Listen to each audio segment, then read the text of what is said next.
नमस्कार, लोकतंत्र में आपका स्वागत है। मैं हूं आपके साथ त्रिवेंद्र सिंह। आज बात करेंगे महाराष्ट्र का जो सियासी ड्रामा एनसीपी का हुआ उसको लेकर। 2 मई को एनसीपी का अध्यक्ष पद छोड़ने वाले शरद पवार ने 5 मई को अपना इस्तीफा वापस ले लिया। इस तरह से एनसीपी में पिछले 4 दिनों तक चले हाई वोल्टेज ड्रामा की आज हैप्पी एंडिंग हो गई। शरद पवार ने शुक्रवार को प्रेस कॉन्फ्रेंस में घोषणा करते हुए कहा कि मैं भावुक हो गया हूं, मैं अपना फैसला वापस ले रहा हूं। पवार ने कहा कि सबके आह्वान और एनसीपी के वरिष्ठ नेताओं के कहने के बाद और सबकी भावनाओं पर विचार कर मैं एनसीपी अध्यक्ष पद से रिटायर होने का निर्णय वापस ले रहा हूं। मैं फिर से अध्यक्ष पद स्वीकार रहा हूं। पवार ने इस्तीफा वापस ले लिया, लेकिन पूरा घटनाक्रम अपने पीछे कई सवालों को छोड़ गया। सवाल उठता है कि अगर इस पूरे घटनाक्रम का पटाक्षेप ऐसा ही होना था तो इसकी जरूरत क्या थी?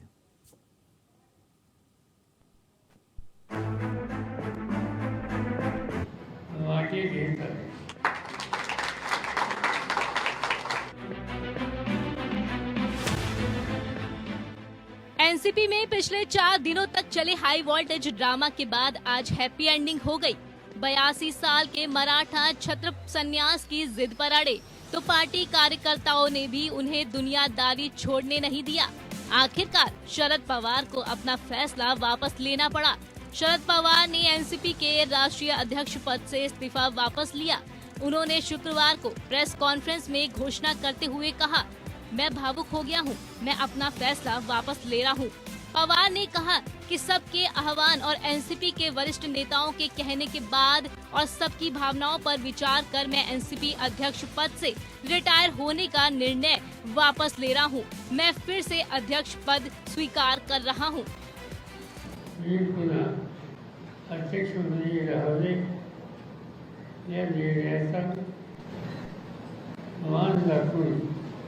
राष्ट्रवादी काँग्रेस पक्षाच्या अध्यक्ष पदावरून निवृत्त होण्याचा निर्णय मागे घेत आहे।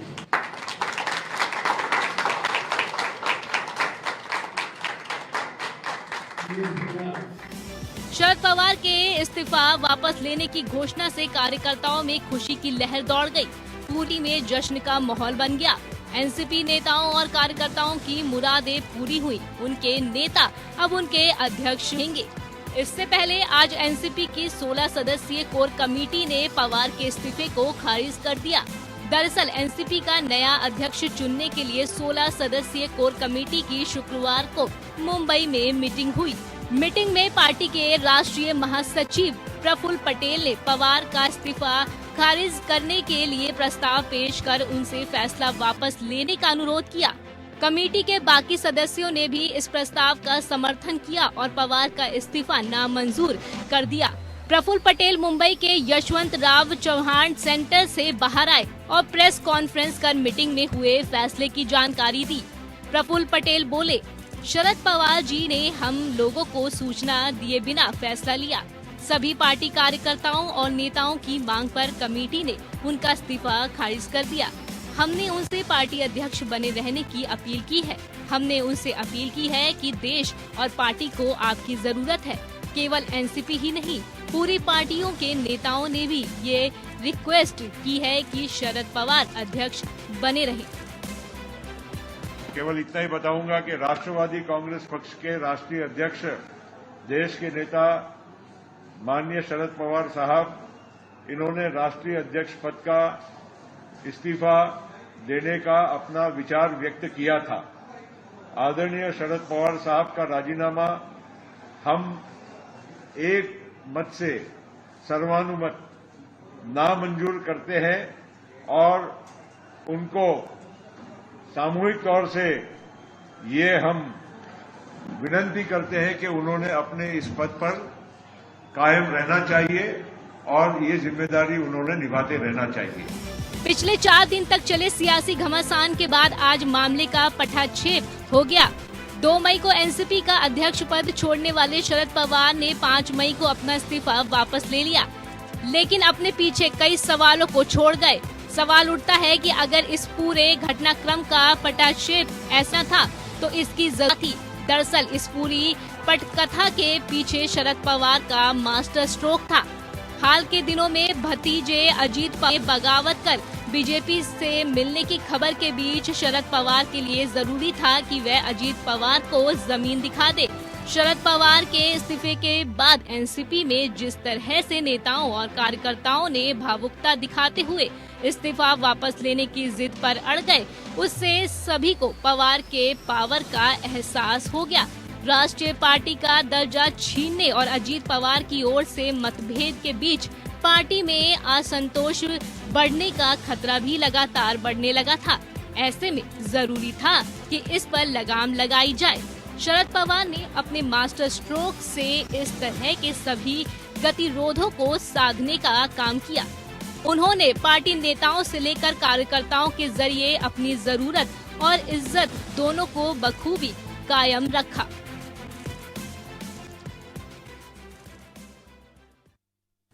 अब सवाल यह है कि पवार इस बैक तो कहा जा रहा है, लेकिन पावर में है, उतनी ही दमदार तरीके से वापसी लौटी। और अगर ऐसा ही होना था तो ये जो सियासी ड्रामा हुआ, इसके मायने क्या है, इससे हासिल क्या हुआ? क्या एक तीर से कई निशाने साधने की कोशिश की है? इन सारे सवालों के जवाब तलाशने की कोशिश करेंगे आज के लोकतंत्र में। 4 खास मेहमान हमारे साथ जुड़े हुए हैं, उनसे उस पूरी चर्चा को हम आगे बढ़ाएंगे। संदीप दुबे, नेता भारतीय जनता पार्टी, हमारे साथ जुड़े हैं। मुकलेश शेख, नेता एनसीपी, हमारे साथ जुड़े हैं। विजय कृष्णा, नेता शिवसेना, हमारे साथ जुड़े हैं। प्रोफेसर दीप्ति रतन सिंह, राजनीतिक विश्लेषक के तौर पर हमारे साथ जुड़े हैं। आप सभी मेहमानों का बहुत बहुत स्वागत करते हैं। और मुकलेश जी, अगर यही सब होना था तो फिर इतना ये सियासी ड्रामा, सियासी तामझाम क्यों देखने को मिला?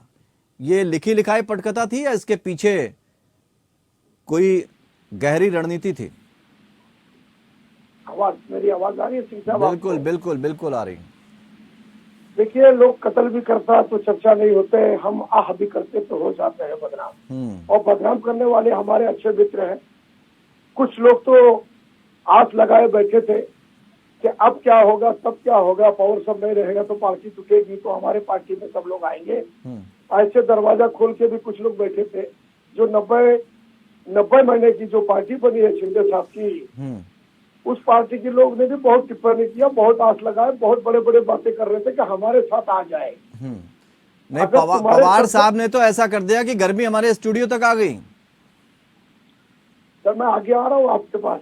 आप आज हम बहुत खुश है, हमारे सभी कार्यकर्ता खुश है देश में कि आदरणीय पवार साहब ने जो निर्णय फिर से कार्यकर्ताओं का सम्मान, कार्यकर्ताओं को जो जज्बात और भावनाओं को देखता हुआ, चाहत को देखता हुआ जो रिटर्न लिया और वापस अध्यक्ष बन गए राष्ट्रवादी पार्टी का।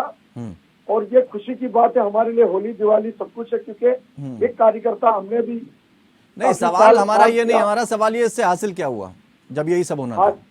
देखिए, हासिल ये है कि हमारा पार्टी जो है वो हमारे कार्यकर्ताओं के अंदर ये उनके मूल कार्यकर्ताओं का जो मूड था, जो उनका जो सोच थी, उसको देखते हुए पवार साहब ने आज अध्यक्ष पद को कबूल कर लिया। और मकसद दूसरा इसके अंदर कुछ नहीं था। अगर था तो वो बता दीजिए। कोई अगर आप लोग के पास कोई क्लिप है, हमने भी नहीं स्लिप नहीं। अजीत पवार जिस तरह का दावा कर रहे थे ना, अरे अजीत पवार जी तो दावा कर रहे थे कि हम दावे के साथ कह रहे हैं इस्तीफा वापस नहीं लेंगे, इसलिए हमने पूछा। अजीत पवार साहब दावा इसलिए कर रहे थे, साहब का उम्र को देखते हुए कि आराम करे। अजीत पवार साहब उनके सगे भतीजे हैं। उनकी सोच थी कि मेरे जो कोई भी घर पे अगर कोई बड़े होगा, यानी माँ बाप होगा, उनके बारे में तो बच्चे सोचेगा कि भाई थोड़े दिन के लिए आराम करे। लेकिन कार्यकर्ताओं ने उसको नहीं माना। कार्यकर्ता उनको मना लिया। कार्यकर्ता उनके साथ है, अजीत पवार के साथ है। सुप्रिया सोले, राष्ट्रवादी के सभी विधायक शरद पवार साहब के चैनल से काम करने वाले हैं। ऐसी सोच महाराष्ट्र की जनता ने और महाराष्ट्र के लोगों ने शरद पवार को खून से लेटर लिख के दिया है। इसके कारण जो है हमारी पार्टी में कोई फूट और कोई गुटबाजी नहीं है और कोई ड्रामाबाजी नहीं है। यानी कार्यकर्ताओं का प्रेम इतना है, खून से उन्होंने लेटर लिखा है। ठीक है। विजय कृष्णा जी, पवार जी ने इतने दिनों के अंदर, बहुत कम दिनों के अंदर सबको आईना दिखा दिया। भारतीय जनता पार्टी की धड़कनें बढ़ा दी। अजीत पवार को भी आईना दिखा दिया कि भाई देखो असल में पावर किसके पास है। लेकिन साथ के साथ उद्धव जी को भी आईना दिखा दिया उन्होंने। सभी प्रवक्ताओं को मेरा नमस्कार। प्रथम आपके एनसीपी कार्यकर्ताओं को मेरा कंग्रेचुलेशन। मैं देना चाहता हूँ। और सभी Thank you, राजकीय नायक है, एनसीपी के राजकीय नायक है, द्वितीय श्रेणी लीडर है, उनको भी मैं कंग्रेचुलेशन बताना चाहता हूँ। कारण है कि जब एक परीक्षा रखी थी काका जी ने, शरद पवार जी ने बहुत सालों से हमारा नेशनल पॉलिटिक्स में, महाराष्ट्र पॉलिटिक्स में एक सीनियर लीडर है। जब कोई भी एक आदमी कहता है मैं ये पद से मैं जा रहा हूँ, जश्न मनाते हैं लोग। कब ये जाएंगे और उस कुर्सी को हम कैसे पकड़ेंगे? हम कौन जश्न मना रहा था? कौन जश्न मना रहा था? कुछ लोग मनाते हैं। नाम लीजिए ना, सीधे सीधे यहाँ हम नाम लीजिए ना। नाम लेने की हिम्मत होनी चाहिए। नहीं, नाम लेने की हिम्मत होनी चाहिए। सियासत में सब है। उन्होंने तो कहा अपनी पुस्तक में लिखा है, नहीं, उन्होंने साफ से लिखा वैचारिक आधार कमजोर है आपकी पार्टी का, वैचारिक आधार कमजोर है, साफ लिखा है। थोड़ा मुझे मौका दीजिए, मैं भी सबक सीखना चाहता हूँ। कारण है कि यहाँ विश्वासपूर्ण है। प्रफुल्ल पटेल जी, जयंत पाटिल जी, सब लोग कह रहे हैं काका जी आप रहना है, आप सचिन तेंदुलकर जैसा है। क्या सचिन तेंदुलकर की खूबसूरत में रिटायरमेंट है? आज भी 50 साल का जन्मदिन बनाया, लेकिन 20 साल की सचिन तेंदुलकर जैसा दिखता है। अगर घमंडी बीजेपी को लोकसभा चुनाव में हराना है या असेंबली चुनाव में हराना है, ये सचिन तेंदुलकर, शरद पवार जैसा लीडर हमको चाहिए। यही संजय राउत जी ने बताया, अंदरूनी बात है, हमको मालूम है। लेकिन बीजेपी बोल बच्चनगिरी को अगर खत्म करना है तो शरद पवार जी खड़े रहना होगा। वो विषय शरद पवार जी भी जान लिया है। लेकिन जो गद्दार है, हमारा पार्टी से छोड़ के सत्ता की लालच में गए हैं, उन लोगों देखना है कैसा रहता है ये विश्वास। ये है विश्वास है, एनसीपी का कार्यकर्ताओं का विश्वास है। हमारा सह प्रवक्ता कह रहे हैं रुधिर से चिट्ठी लिखकर भेजा, काका जी आप मत जाइए। ये बहुत जश्न मनाने की विषय है। अब वो भी तो यही बात बता रहे हैं मुकेश जी भी कि रुधिर से ही लिखा, रक्त से ही लिखा, खून से लिखा उन्होंने खत। वो तो प्रेम है, लेकिन बाकियों का क्या हुआ? वो तो दावा कर रहे थे, अजीत पवार जी दावा कर रहे थे। तो कहीं ना कहीं अगर आज अजीत पवार इस बात को लेकर कहते हैं और वापसी हो रही है शरद पवार जी की, तो फिर से अजीत पवार तो उसी जगह खड़े हैं जहां खड़े थे पहले से। अगर मेरे तरफ है तो जी आप ही से कह रहे हैं। हम हर फैमिली में छोटी अजीत पवार जहाँ खड़े थे नहीं, मुकेश जी आपसे नहीं है सवाल, आपसे नहीं। विजय जी ने चूंकि जिक्र किया ना रुधिर का, इसलिए आप समझिए हर खानदान में थोड़ा मुश्किलें होते हैं। ये आप इसको मैग्नीफाई कर देखने की आवश्यकता नहीं है। ये थोड़ा एडजस्टमेंट कहता ही होता है। ये अच्छी बात है, ये इंडियन डेमोक्रेसी है। नहीं तो आप मानते हैं, बस एक छोटा सा जवाब और दे दीजिए, क्या आप मानते हैं जो हुआ अच्छा हुआ? बहुत अच्छा हुआ सर। हमारा टीम जो ओपनिंग बैट्समैन है सचिन तेंदुलकर, शरद पवार जी, ठीक है, आज आने वाले दिनों में देखिए कैसे बैटिंग करेंगे। चलिए, बहुत अच्छी बात करना चाहते हैं। बहुत अच्छी बात। संदीप दुबे जी, संदीप दुबे जी, क्या हुआ? धड़कनें बढ़ गई थी भारतीय जनता पार्टी की। चलो अब तो सब खत्म, कैप्टन ही नहीं रहेगा तो टीम का क्या होगा? लेकिन यहाँ तो दांव उल्टा हो गया। Power is back, Pawar is back. Ravindra ji देखिए, मैं तो सबसे पहले पवार जी को बधाई दूंगा और मुकेश शेख भाई को भी बधाई दूंगा कि उनके राष्ट्रीय अध्यक्ष उन लोगों ने समझ लिया कि उनकी पार्टी में राष्ट्रीय अध्यक्ष शरद जी रहेंगे और उनका एक राजनीतिक अनुभव है, उनको उनका लाभ भी मिलना चाहिए। लेकिन दो बातें हैं, मैं रविंद्र जी कहूंगा, महाराष्ट्र के अंदर या जितनी भी ये छोटी छोटी राजनीतिक पार्टियां हैं, ये अपनी वजूद बचाने की लड़ाई लड़ रही हैं। अब ये वजूद कैसे बचाएंगी ये इनके ऊपर निर्भर है और इनके आंतरिक लोकतंत्र इनमें तो है नहीं, चाहे कांग्रेस हो शिवसेना हो। इनका आंतरिक लोकतंत्र ये है कि इनके जो बनाए हुए आका है जिसको ये पूजते हैं वो हमेशा बने रहें, ताकि आपस में जो कहीं करोड़ा भानुमति ने कुनबा जोड़ा का गणित है वो बैठा रहे और ये वजूद की लड़ाई। अच्छा, एक बात बताइए रविंद्र जी, मैं बात समाप्त कर देता हूँ। मैं किसी पे कोई टिक्का टिप्पणी नहीं करना चाहता।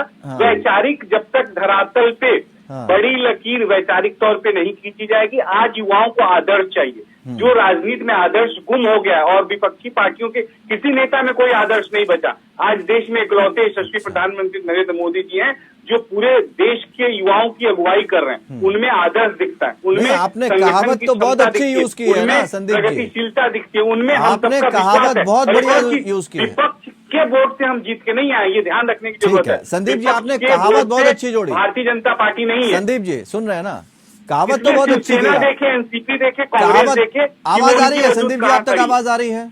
आवाज आ रही है? हाँ बोलिए ना। देखिए आपने कहावत बहुत अच्छी की, बहुत पसंद आई हमें। कहीं कीट कहीं का रोड़ा, भानुमती ने कुनबा जोड़ा।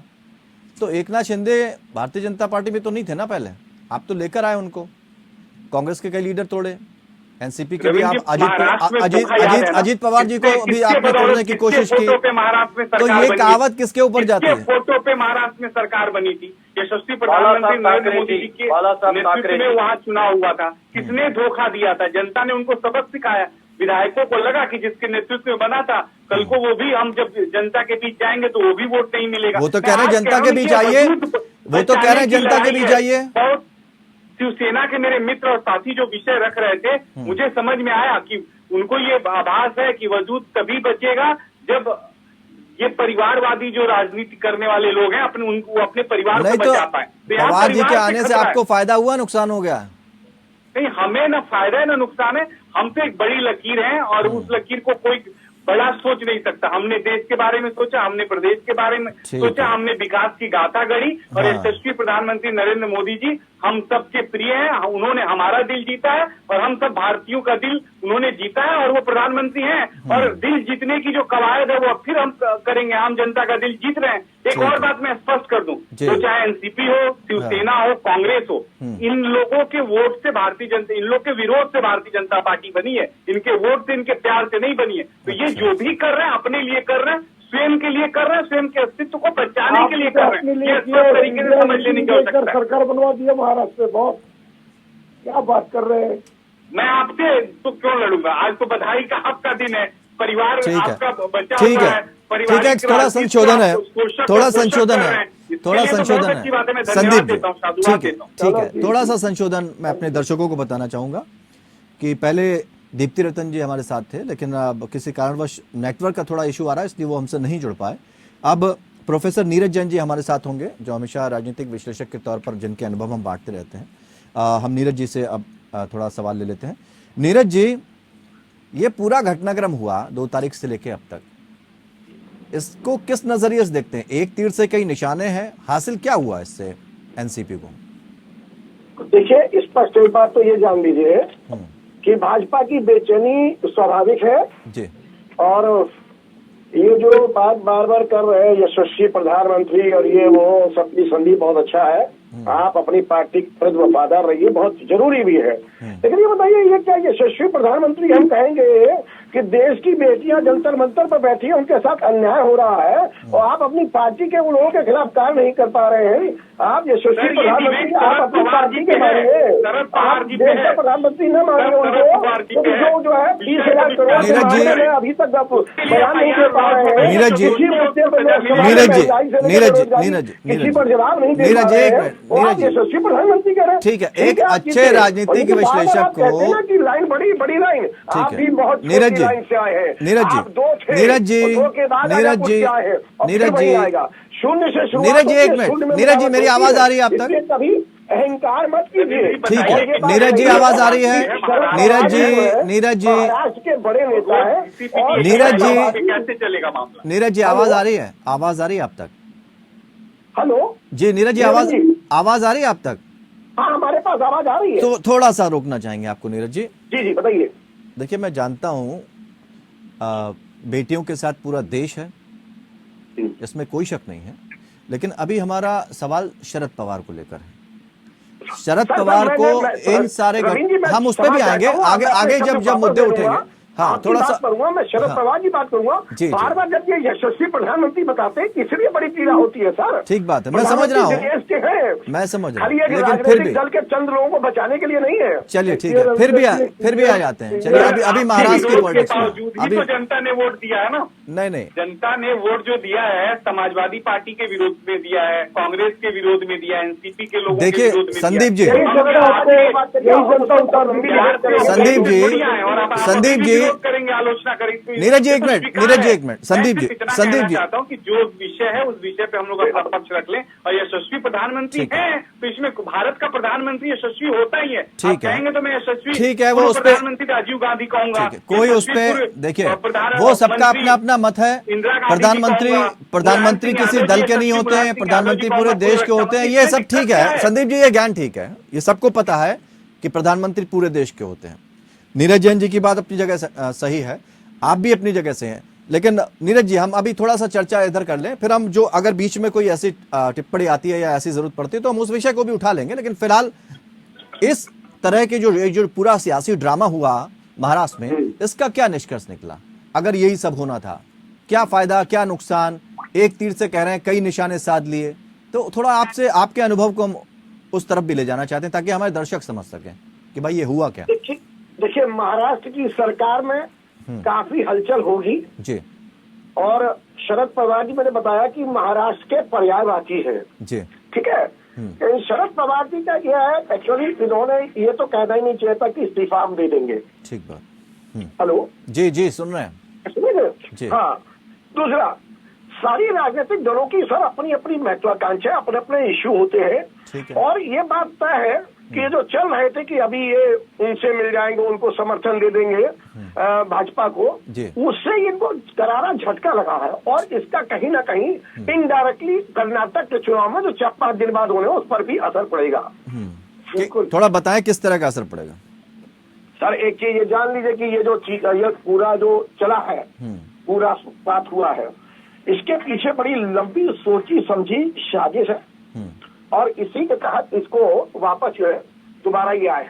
ठीक है, ठीक है, यानी कि काफी असर पड़ेगा, कर्नाटक पर भी असर पड़ेगा। कर्नाटक पर वैसे भी असर पड़ रहा है, ठीक बात, और पड़ेगा, और आप समझिए कि वहां से भाजपा की विदाई तय है। हाँ, ऐसा कहा जा रहा है, लेकिन सर्वे तो उनके फेवर में जा रहे। महाराष्ट्र की सियासत पर एनसीपी के अंदर जो कुछ घटनाक्रम हुआ उसको लेकर एक बार फिर से पवार इज बैक कहे जा रहे हैं, और सबको खुशी इस बात की है।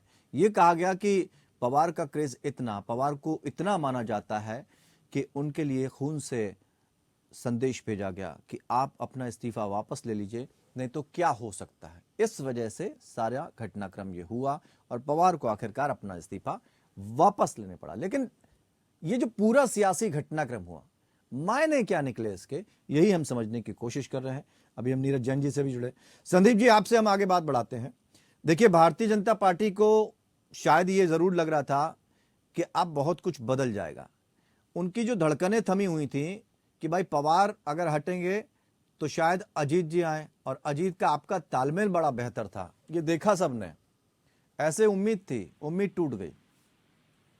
रविंद्र जी, हर राजनीतिक पार्टी का अपना स्वरूप है, और उम्मीद जो होती है किसी और से नहीं होती। राजनीतिक पार्टी स्वयं से उम्मीद करती, स्वयं के संगठन से, स्वयं के विचारों से वो बड़ी होती है। दाल नहीं गली, लेकिन दल अपना काम कर रही होती है। देखिए, ये पारिवारिक आपस की जो बात है वो परिवार की बात है, और एनसीपी को ये तय करना है कि वो क्या करना चाहती है, रहना चाहती है, उसका वजूद रहेगा नहीं रहेगा। तो ये एनसीपी के लोगों के व्यक्तिगत अपने हित की बात है, और मैं व्यक्तिगत तौर पे शरद पवार जी बहुत बड़े नेता हैं, उनका मैं आलोचना नहीं कर सकता, लेकिन हाँ, उनकी पार्टी की नीति की आलोचना कर सकता हूँ। उनके अंदर जो लोग हैं, भाई भतीजावाद है, परिवारवाद है, उसकी मैं आलोचना कर सकता हूँ। और इसका लेकिन अजीत पवार को तोड़कर आपने उनको भी तो एकनाथ शिंदे की तरह यूज करना चाहा था ना। पार्टियां हैं, उनका विघटन शुरू हुआ है और परिवारें आपस में लड़ रही हैं, इसको सहज स्वीकार करना पड़ेगा। एक बात और मैं कहना चाहता हूँ, नीरज जी, हमारे यशस्वी प्रधानमंत्री, मुझे बोलने पे उनको बहुत दुख हुआ, वो मेरे बड़े भाई हैं। मैं ये कहूँ कि क्यों न कहूँ अपने प्रधानमंत्री को यशस्वी, उन्होंने युवाओं को प्रेरणा दी है। हम सबके अंदर विश्वास भावना बड़ी दी है, और ऐसा प्रधानमंत्री अगर भारत को मिला है, आप अपने नेता को क्यों नहीं त्यागी बनाते? आप अपने नेता को क्यों नहीं त्यागी बनाते? संदीप जी, आप अपने नेता को जीवन के मूल्य को स्थापित करें, स्थापित करें, ताकि लोग उसका अनुसरण करें। अच्छा, एक बात बताइए संदीप जी, आप इस तरह आप ये बात कह रहे हैं, आप भी तो टॉपिक पे रहेंगे, आप भी ट्रैक से हट जा रहे हैं, कैसे चलेगा? जी, मैं पूरा नहीं, आपको तारीफ करनी पूरा, देखिए अगर आपको पीएम की तारीफ करनी है, आपको अपने किसी लीडर की तारीफ करनी कर लीजिएगा, लेकिन अभी चर्चा हो जाने देते हैं। उनका वो विषय दूसरा था, उस विषय पर भी हम चर्चा कर लेंगे, आप निश्चिंत रहें। हमने तो सिर्फ ये, आपने एकनाथ शिंदे की तरह अजीत पवार का भी तो यूज करने की कोशिश की थी, लेकिन एंड टाइम पे खेला हो गया। रविंद्र जी, एंड टाइम पे दांव तोड़ने की तो कोशिश की ना आपने। देखिए साहब, ये चलनी वाली बात है। चलनी भी सूप को कहती है कि तुम्हें सैकड़ों हजारों छेद हैं। तो ये शिवसेना एनसीपी भाजपा को जो भी कहती रहे, हमारे आधार, हमारे विचार हमें स्थापित करके रखे, हमने लोगों का दिल जीता। दूसरा, हमें इन सब महाराष्ट्र में क्या आधार है बताइए, ये व्यक्तिवादी महाराष्ट्र का आधार बताइए, महाराष्ट्र का आधार बता दीजिए। इनको स्वीकार कर चुका है। ये लोग तो कहीं से कहीं जुड़ के अपना अस्तित्व बचाने की लड़ाई ये विपक्ष लड़ रहा है। ठीक है मुकलेश जी, ठीक है मुकलेश जी, वो कह रहे हैं कि हमें तो कोई मतलब ही नहीं है ये जो क्षेत्रीय दल हैं क्या कर रहे हैं, हम तो, हमारा अपना जनाधार है, हमने लोगों के दिलों में जगह बनाई, आने वाला वक्त बता देगा। तो हम भी चाहते हैं आने वाला वक्त जल्दी से आए और चुनाव हो जाए और महाराष्ट्र की जनता इनको लपट देंगे। ये भी तो भविष्यवाणी करके बैठे, हम भी तो देख रहे हैं जमीनी स्तर पे कार्यकर्ता सब जो है चाहते हैं चुनाव हो जाए, तो चुनाव क्यों नहीं कराना चाहते? भाई दिक्कत क्या नहीं, आप लोग सत्ता के बगैर बैठ नहीं सकते। अरे मुझे बोलने दीजिए, आपने 14 मिनट ले लिया पूरा ड्यूट पे। चुनाव कराना कोई गलत है? अभी देखिए हुकुमशाही नहीं चलेगा। मुकलेश जी, चुनाव तो पहले करवाए होते, चुनाव करवाए होते। मुकलेश जी 14 मिनट में तो हम ब्रेक ले लेते हैं, ऐसा मत बोलिए, आप तो हमारे ऊपर आरोप लगा रहे हैं, आप अपनी बात रखिए। देखिए पवार साहब जिस तरीके से सोच समझ के फैसला लिया, ये देश के अंदर भारतीय जनता पार्टी की जो चुनाव 2024 में होने जा रहा है उसमें भी बहुत बड़ा रोक लगवाएगा। महाराष्ट्र की महानगर पालिका बीएमसी की चुनाव हो रही है, उसमें भी हमें फायदा मिलेगा, महाविकास आघाड़ी को फायदा मिलेगा। दूसरी बात, उद्धव साहब ठाकरे शरद पवार जी को बहुत मानते हैं और कांग्रेस के राहुल गांधी भी बहुत शरद पवार साहब को मानते हैं। नहीं तो ये सेंटेंस, ये जो सेंटेंस सारे लोग मानते हैं शरद पवार। मुकलेश जी, ये जो वाक्य यूज किया गया अपनी पुस्तक में, अपनी आत्मकथा में, और ये भी कहा गया वैचारिक आधार कमजोर है शिवसेना का। 1980 चुनाव में शिवसेना इंदिरा के साथ खड़ी थी, आपातकाल के वक्त शिवसेना ने इंदिरा गांधी का समर्थन किया था, क्या कहने की कोशिश की गई? और उद्धव आते कम है सदन में, ये भी कहा गया। तो आपने जो आपके साथ खड़ा था कंधे से कंधा मिलाकर, जो आपके शरण में आया था, ये बात कही गई। दे सकता हूं सर जी, मैं उत्तर देने का प्रयत्न करूंगा जी। अगर एक सीनियर पॉलिटिशियन आके एक टिप्पणी दिया है, हम इसको आह्वान करते हैं। जब आप क्यों, कारण है कि सचिन पवार जी आके क्रिकेट के बीसीसीआई प्रेसिडेंट भी रहे थे, इसलिए मैं सचिन तेंदुलकर उल्लेखन करना चाहता हूँ। ऑडियंस को पता चलता है सचिन तेंदुलकर कब फेल हो जाता है। राजनीति इतना षड्यंत्र से रचा हुआ है। बीजेपी ने क्या किया है हमको मालूम है। हर क्षेत्र में, हर राज्य में अपोजिशन पार्टियों को धमकी देके 15 एमएलए को ला के सत्ता बनाए। नहीं तो ये आपकी मजबूरी बोल रही है, समझिए, ये आपकी मजबूरी बोल रही है। ऐसा ही कहा है, मैं ऐसा मानता हूँ कि आपका परफॉर्मेंस अच्छा नहीं है। एक पॉइंट ऑफ टाइम जब ये लोग सांप जैसा हमको काटने के लिए प्रयत्न करते हैं, हम जागरूक रहना चाहिए। नहीं तो वो भी तो आपको आईना दिखा रहे हैं ना। शरद पवार जी भी तो यही कहना चाह रहे हैं, कम से कम आपका जो व्यक्तित्व है या जो आपको आधार है, वैचारिक जो चीजें हैं वो तो मजबूत होनी चाहिए, वो इतनी कमजोर क्यों है? मैं वही कहना चाहता हूँ, हिंदुत्व आके ऐसा पवित्र विचारधारा है कि हर दिन हम उसको पब्लिसिटी करने की जरूरत नहीं है। आप जिसको हिंदुत्व कहते हैं, कांग्रेस उसको कहती है कि लाउड स्पीकर पकड़ के कांग्रेस दूसरी विचारधारा को मानती है। पढ़ूंगा, ये अच्छी बात नहीं है, ये हिंदुत्व नहीं है। जो उल्लंघन हो रहा है हर प्लेस ऑफ वर्शिप में, उसको कानून के तहत हम अमल करना है। आज भी मैंने चैलेंज किया है फडणवीस जी को, आप लाउड स्पीकर पकड़ के आप हनुमान चालीसा पढ़िए, वो काम नहीं आप करते हैं। लेकिन आपके कार्यकर्ताओं को कहते हैं आप जाइए, आप कानून का उल्लंघन कीजिए। आज क्या मुंबई में मैं रहा था, वहाँ हर मस्जिद से ऐसा ही अज़ान आ रहा है। वो कानून के विरोध है। आज आप क्यों नहीं कार्रवाई लेते हैं? ये द्वंद्व नीति को मैं नहीं challenge करना चाहता हूं। ये जो चीजें हैं, आपको सारी बातें आज अच्छी इसलिए लग रही ना क्योंकि इस वक्त आप इतने कमजोर हो चुके हैं, क्योंकि आपको जरूरत है, आपके अपने साथ छोड़कर चले गए। अब आपको एकमात्र सहारा राजनीति में बने रहने के लिए शरद पवार जी और एनसीपी चाहिए, वरना तो काम खत्म। आप समझिए, हर दिन हमारा पक्ष प्रमुख उद्धव ठाकरे जी और आदित्य ठाकरे जी सभी शिवसेना एकजुट होकर, आप हर मीटिंग में देखिए, लाखों तादादों में शिवसैनिक आ रहे हैं, सीनियर सिटीजन आ रहे हैं, अपने मर्जी पर आ रहे हैं। ठीक है, बिरयानी के लिए 500 रुपए के लिए नहीं है। आप नांदेड़ में कैसा चला था जाहिर मीटिंग, पब्लिक मीटिंग अच्छी तरह से चला था, मालेगांव में अच्छी तरह से चला था, संभाजी नगर में अच्छी तरह से चला था। आपको जो रत्नागिरी शुगर फैक्ट्री में विषय हो रहा है, पुलिस का लाठीचार्ज हो रहा है, महाराष्ट्र में हर रोड में एक्सीडेंट हो रहा है, और अरे सर, हम तो आपकी पार्टी की बात कर रहे हैं, वो कहाँ खड़ी है आज, आप ये भी तो देखिए। आपको बैसाखी यूज करनी पड़ रही है ना। नीरज जैन जी आपके पास आते हैं। नीरज जैन के लिए हम बात नहीं करते। इतनी सारी बातें हमने बता दी कि ये कहा गया कि वैचारिक आधार कमजोर है। आपातकाल के वक्त शिवसेना ने इंदिरा गांधी का समर्थन किया था, 1980 चुनाव में शिवसेना इंदिरा के साथ खड़ी थी, यानी उनके विचारों पर ही प्रश्न चिन्ह लगा दिए।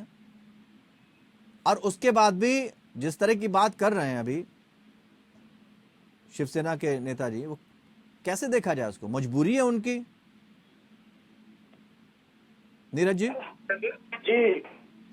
क्या ये मजबूरी बोल रही है शिवसेना? बताइए, मैंने कहा क्या ये मजबूरी बोल रही है शिवसेना की?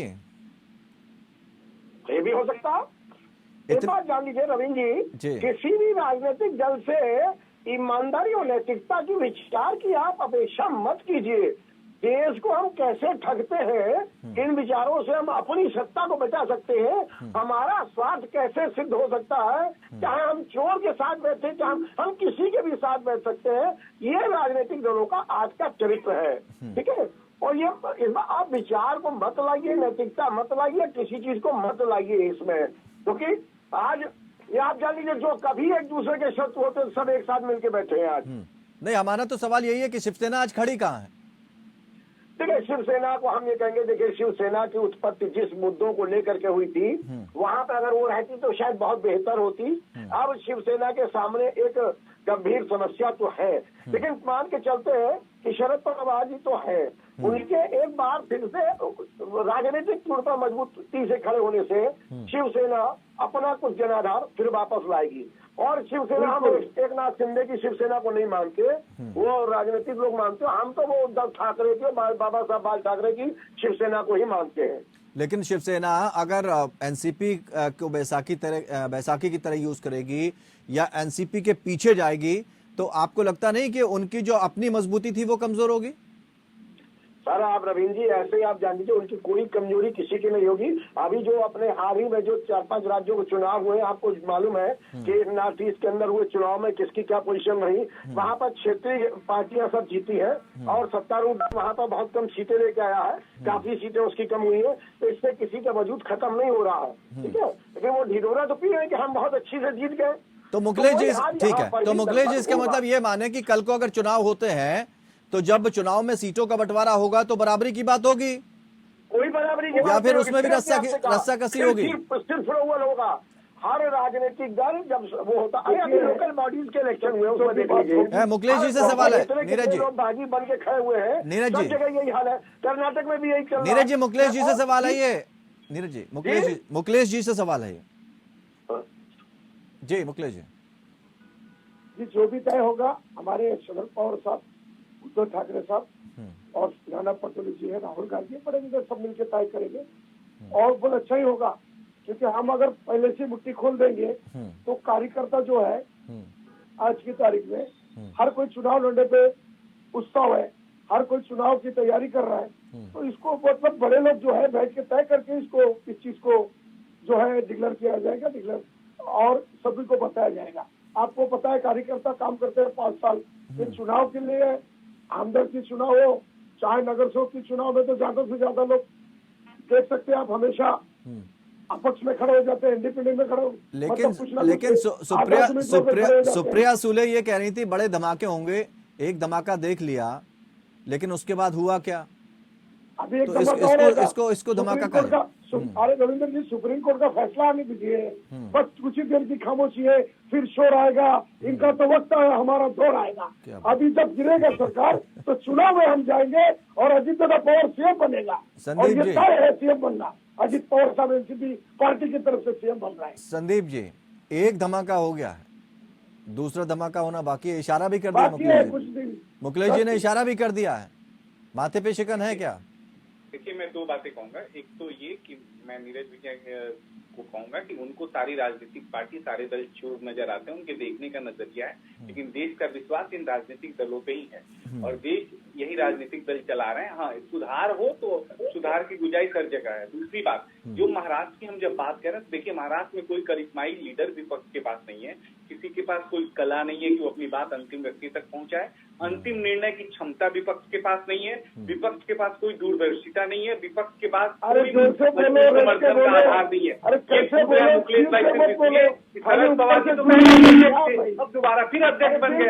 पार्टी की कमान उनके पास ऐसा कोई अनुशासित जीवन भी किसी नेता के पास नहीं है। ये कोई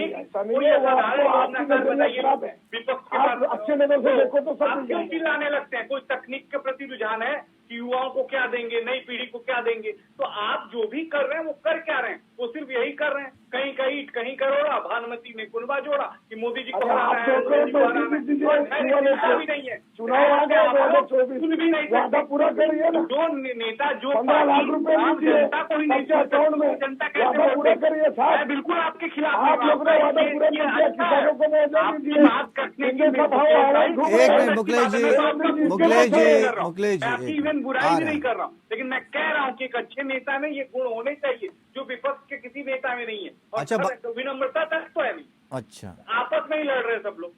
तो ये क्या होगा? ऐसी जनता तो देख रही है ना।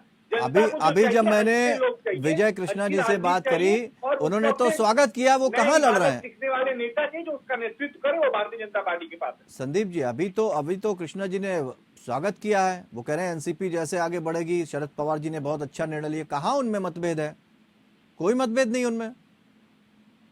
सर, आपको भी पता है, हम लोग पारिवारिक और ताजा घटनाक्रम जो सामने आया था संदीप जी, उसमें तो उद्धव जी ये भी कहा गया था कि उद्धव जी गए थे कि भाई अगर अजीत पवार जी सीएम बनना चाहते तो बन जाए। उनकी पार्टी है, तो अपने अंदर जो करना चाहे। आपको ये परिवारवाद पर अगर इतना आपत्ति है तो नीतीश राणे को आप बीजेपी में से हटाइए। हम लोग तो बचपन नीतीश राणे कौन है? आ रहे हैं कृष्णा जी, आ रहे हैं एक मिनट। एनसीपी का जो पॉलिटिकल ड्रामा है उसको लेकर हम आज चर्चा कर रहे हैं। लोकतंत्र में कौन कहां पर खड़ा है, आज शिवसेना कहां खड़ी है। हालांकि भारतीय जनता पार्टी कह रही है कि कोई नेता नहीं है, अंदरूनी लड़ाई है, लेकिन यहां पर इनकार किया जा रहा है उससे।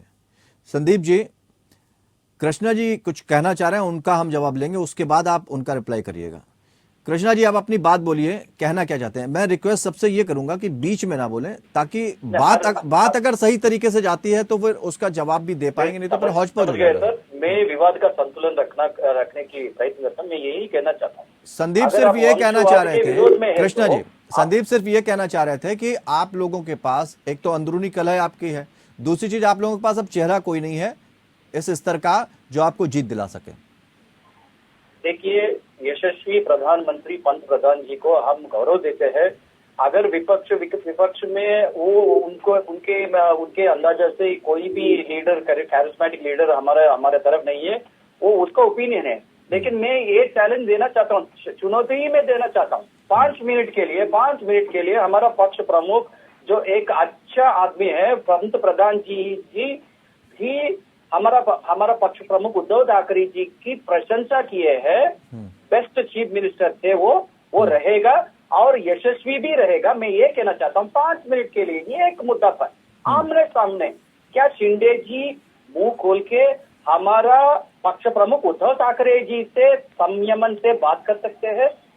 5 मिनट के लिए एक मुद्दे क्लाइमेट कंट्रोल पर, महाराष्ट्र के विकास के विषय पर या शेतकारी के विषय पर। मान लीजिए शिंदे जी वापस आ जाए, चुनौती देना चाहता हूँ। मान लीजिए शिंदे वापस आ जाए तो क्या भरोसा वो कायम रहेगा शिवसेना का शिंदे के ऊपर जो पहले था?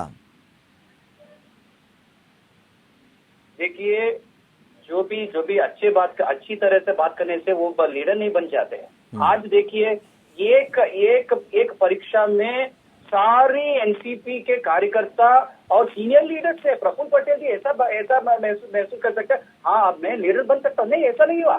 नहीं, आप ही रहना चाहिए। जैसा बाला साहब ठाकरे जी ने शिवसेना के दायित्व के उद्धव साहब को दिया है, जब तक उद्धव साहब बोलेगा मैं यहाँ इस पद में नहीं रहना चाहता हूँ, तब तक आप सहन से रखना ठीक है। चाहिए। आप देखिए, आपकी तरफ से तो ये कहा जा रहा है, लेकिन असली आग तो दब गई ना, जो कि अजीत पवार जी के अंदर दबी हुई है। उससे मुकेश जी आप कैसे निपटेंगे, एनसीपी कैसे निपटेगी? क्योंकि वो एक दो बार नहीं, कई बार इस बात के संकेत दे चुके हैं, और कहीं ठीक वैसे ही हुआ जैसा शिवसेना में हुआ उद्धव जी के साथ। तब एनसीपी क्या करेगी? देखिए, राजनीति है, राजनीति के अंदर एक निशाना किसी को बनाता है, जिसका नाम होता है, जिसका काम होता है, उसी को लोग बनाते हैं, उसी का चर्चा करता है। और ये अजीत पवार साहब एक नामचीन है, कई उनको अनुभव है, और उन्होंने मंत्रिमंडल में बहुत सालों से काम भी किया है, और पार्टी के लिए भी टाइम निकाल के कार्यकर्ता से डायरेक्ट बात करता है, जो भी बात करना हो। तो ये उसको सीएम बनना कोई गलत बात नहीं है। सीएम अगर हमें मौका मिलता तो जरूर हम हमारे साहब को बनाएंगे, हमारे सारे लोग मिलकर बनाएंगे। लेकिन जो कुछ लोगों ने एक हवा बना दिया कि बीजेपी वालों के साथ जाकर सीएम। अरे सर, कुछ लोगों ने हवा बना दिया। अजीत पवार तो कुछ छोड़कर चले गए थे, सबने देखा, वो दुनिया ने देखा, वो किसी से छिपा है क्या? तो वो आग तो अब भी दबी। अब शरद पवार जी इमोशनल थे, लेकिन वो दावा कर रहे थे कि अब इस्तीफा वापस नहीं लेंगे, आप लोग ना रोएं, भावनात्मक ना होएं। ये तो सब दिख रहा था ना, कैमरे में है। सर, जब महाविकास आघाड़ी नहीं बनी थी, जब महाविकास आघाड़ी नहीं बनी थी, अजीत पवार चला गए थे, 80 घंटे की सरकार देवेंद्र जी ने बनाए थे। लेकिन देवेंद्र बने नहीं थे, उस टाइम सीएम बने थे, वो डिप्टी सीएम नहीं बने थे। ये करोड़ बदल चुका है। अब ताला बदलने की बात किया पवार साहब ने, ये कार्यकर्ता जो यूथ वाले को आगे लाने की बात किया है। और एक ही मकसद हमारा है कि हमारे जो अजीत पवार साहब चुनाव के अंदर हम जाएंगे, चुनकर उनको हम सीएम बनाने वाला है। और बीजेपी के साथ जाना रहता तो हमारे मंत्री जेल में जाते थे क्या? हमारे लोग का सबसे एक दूसरे से मिलना जुलना तो होता ही है, किसी के ना हर पार्टी के लोग चाय पीते तो कैंटीन में। नहीं, लेकिन उसका कोई विकल्प है। अगर बगावत होती है, जनता को धोखा नहीं देना है। देखिए, अगर कोई बच्चा जिद करता है, या कोई कार्यकर्ता जिद करता है, या कोई आपका बड़ा नेता जिद करता है, अगर उसकी जिद पूरी नहीं होती तो वो बगावत करता है और बार बार करेगा। अगर ऐसी स्थिति बनती तब करेंगे क्या आप? नहीं, ऐसी कोई बात नहीं है। पवार साहब को बहुत सम्मान करता, पवार साहब उनके पिता समान है और चर्चा भी है, पिता ही मानते हैं उनको, उनके आदेश और उनके हुकुम। अरे यही स्थिति एकनाथ शिंदे की उद्धव जी के साथ थी।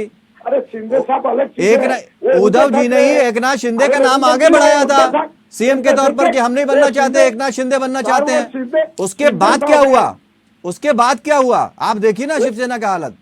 सर, वो शिंदे साहब थे, वो उद्धव ठाकरे थे, ये शरद पवार है। शरद पवार देश के अंदर अलग चीज है। पूरे देश, मोदी जी भी उनसे सलाह लिया करते थे, अच्छे लीडर उनकी भी थी, पार्टी अपनी जगह है।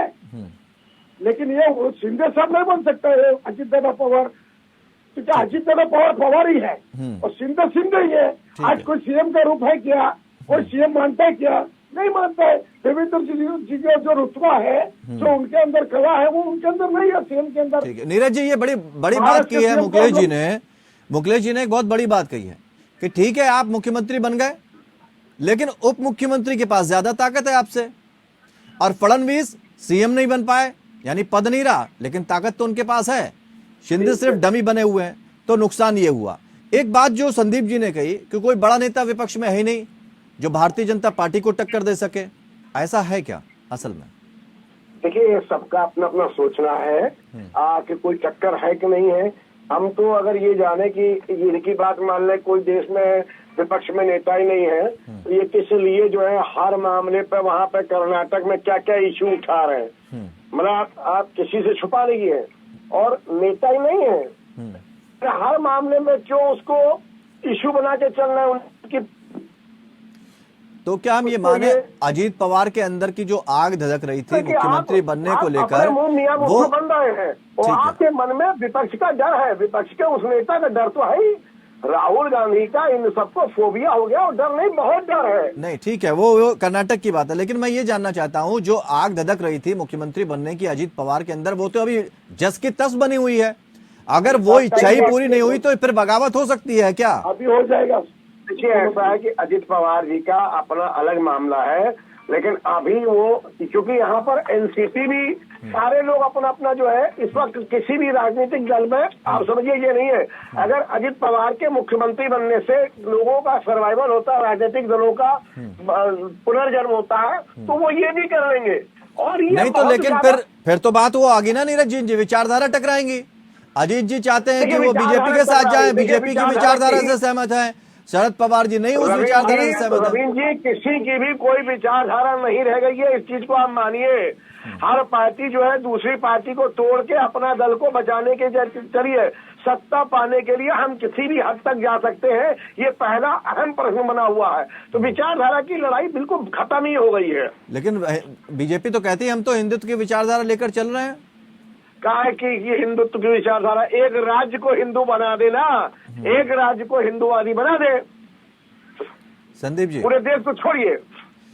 ये तो एक ये है कि हमारे पास जब तो चुनाव आता है तो हम विक्टिम कार्ड खेलने के लिए तैयार हो जाते हैं, बाकी है हमारे पास कुछ नहीं। ठीक है, संदीप जी जवाब दीजिए। देखिए, मैं दो बातें स्पष्ट कहूंगा। नीरज जी बड़े भाई हैं और राजनीतिक विशेषज्ञ हैं, लेकिन उनकी जो विश्लेषण है मैं बता दूं, न उनके वोट से, न एनसीपी के वोट से, न शिवसेना जी के वोट से वहां पे फडणवीस जी उप मुख्यमंत्री हैं या शिंदे जी मुख्यमंत्री हैं। वो अपनी काबिलियत पे हैं और वहां की जनता ने उनको मैंडेट दिया है, इस वजह से सदन में हमारी बहुमत साबित है। दूसरा, आप अगर जो भी सोचना है, जैसी पक्ष रखना, आप अपना विपक्ष में होने के नाते रख सकते हैं। और घड़ियाली आंसू बहाने, अच्छा संदीप जी एक बात बताइए, घड़ियाली आंसू बहाने से सिर्फ इतना ही होगा कि जनता का दिल उससे जीता नहीं जाएगा। जनता को पता है कि कौन घड़ियाली आंसू बहा रहा है और कौन काम कर रहा है। ठीक बात काम ठीक बात जो है सरकार कर रही है। और मैं एक और बात कह दूं, शिवसेना के मेरे साथी कह रहे थे, भाई साहब लोग कहते हैं कि अंग्रेज आए, फूट डाला, राज किए, चले गए। हम फूटे हुए पहले से थे, आए और राज किए और चले गए।